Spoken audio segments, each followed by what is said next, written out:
पिछले एपिसोड में आपने देखा कि इतने टाइम वेट करने के बाद फाइनली टॉप 4 की फर्स्ट बैटल यानी कि ऐश वर्सेस लैसेंडर स्टार्ट हो जाती है। दोनों ही पोकेमॉन ट्रेनर्स ये बैटल जीतने के लिए कुछ भी कर सकते थे। लैसेंडर अपने सबसे पहले पोकेमॉन की तरह भेजता है फाइटिंग टाइप पोकेमॉन मियानशाओ को, वहीं पर ऐश भेजता है चार्जार्ड को।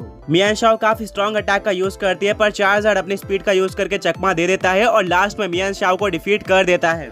लैसेंडर अपने सेकंड पोकेमॉन की तरह टायरेंट्रम को भेजता है, जो कि चार्जार्ड के साथ एक इंटेंस फाइट करता है और लास्ट में दोनों में से कोई एक पोकेमॉन गिर जाता है। अब आगे जो पोकेमॉन गिरा था वो और कोई नहीं बल्कि लैसेंडर का टायरेंट्रम था, जिसको देखकर लैसेंडर पूरी तरह से शॉक्ड रह जाता है। रेफरी बोलता है कि टायरेंट्रम आगे बैटल नहीं कर सकता, यानी कि लैसेंडर के 2 पोकेमॉन हार चुके हैं, वहीं पर ऐश का अभी भी कोई पोकेमॉन नहीं हारा है। ऑडियंस पूरी तरह से शॉक रह जाती है। मिस्टी बोलती है कि मुझे पता था कि लैसेंडर काफी स्ट्रॉन्ग पोकेमॉन है, बट ऐश उसके लिए फुली प्रिपेयर्ड था। मैंने बिल्कुल भी एक्सपेक्ट नहीं किया था कि बैल का स्टार्ट कुछ इस तरह का होगा।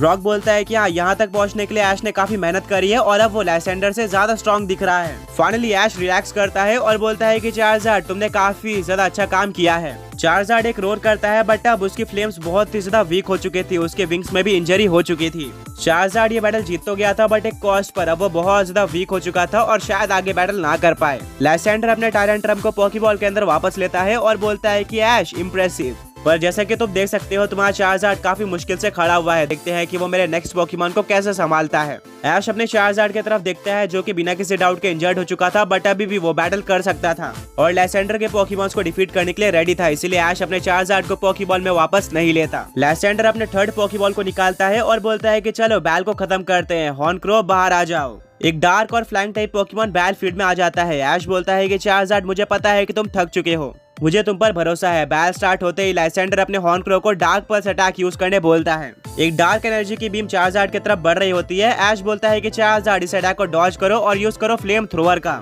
चार्जार्ड अपने इंजर्ड विंग का यूज करके इस अटैक को डॉज नहीं कर पाता, जिसके चलते उसको डैमेज पड़ता है, बट वो फ्लेम थ्रोअर के साथ काउंटर भी करता है, जिसको हॉर्नक्रो अपनी स्पीड का यूज करके इजीली डॉज कर लेता है। दूसरी तरफ लैसेंडर कमांड देता है कि हॉर्नक्रो बहुत बढ़िया, अभी ब्रेव बर्ड अटैक का यूज करो।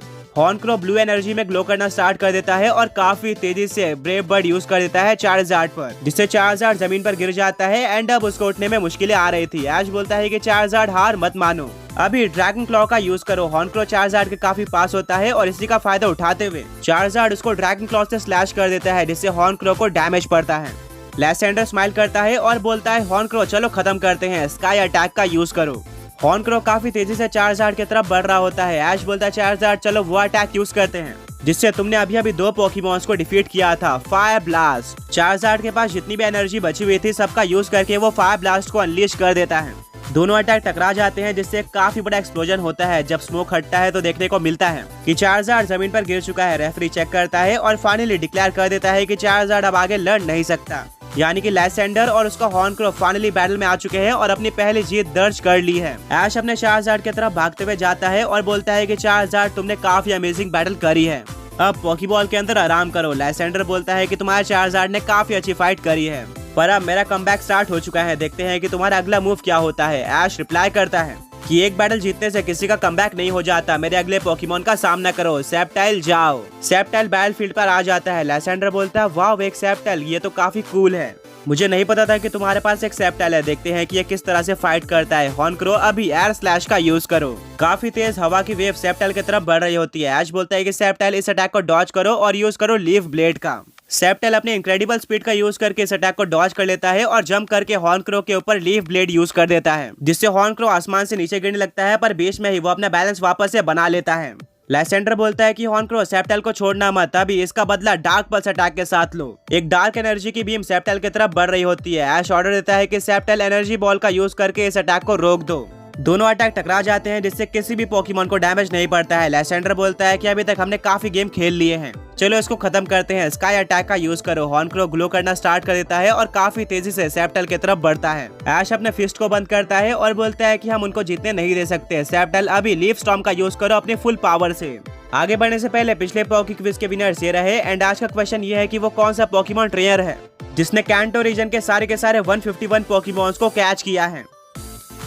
अब सेप्टेल अपने टेल का यूज करके काफी सारे लिफ्ट्स हॉर्नक्रो की तरफ फायर करता है। वहीं पर स्काई अटैक यूज करने के लिए हॉर्नक्रो सेप्टेल की तरफ बढ़ रहा था। एक एक करके सारे लिफ्ट्स हॉर्नक्रो के ऊपर लगना स्टार्ट हो जाती है, जिससे हॉर्नक्रो सेप्टेल की तरफ पहुंच ही नहीं पाता। उल्टा इस अटैक के फोर्स के चलते हॉर्नक्रो बैटलफील्ड के वॉल पर जाकर टकरा जाता है, जिससे वो जमीन पर भी गिर जाता है। रेफरी आता है और बोलता है कि हॉर्नक्रो अब आगे बैटल नहीं कर सकता, यानी कि इस बैटल का विनर सेप्टाइल है। ऑडियंस cheer करना स्टार्ट कर देती है। ऐश ने इस बैटल के अंदर काफी बड़ा लीड ले लिया था। जहां पर लैसेंडर के 3 पोकेमॉन हार चुके थे, वहीं पर ऐश ने सिर्फ और सिर्फ एक ही पोकेमॉन खोया था। सेप्टेल की सांसें काफी तेज चल रही थी, बट अभी भी वो पूरे कॉन्फिडेंस के साथ खड़ा हुआ था। कमेंटेटर बोलता है कि इस टूर्नामेंट में हिस्ट्री क्रिएट हो चुकी है। सबसे पहली बार कोई पोकेमॉन ट्रेनर लैसेंडर के साथ नेक टू नेक फाइट कर रहा है।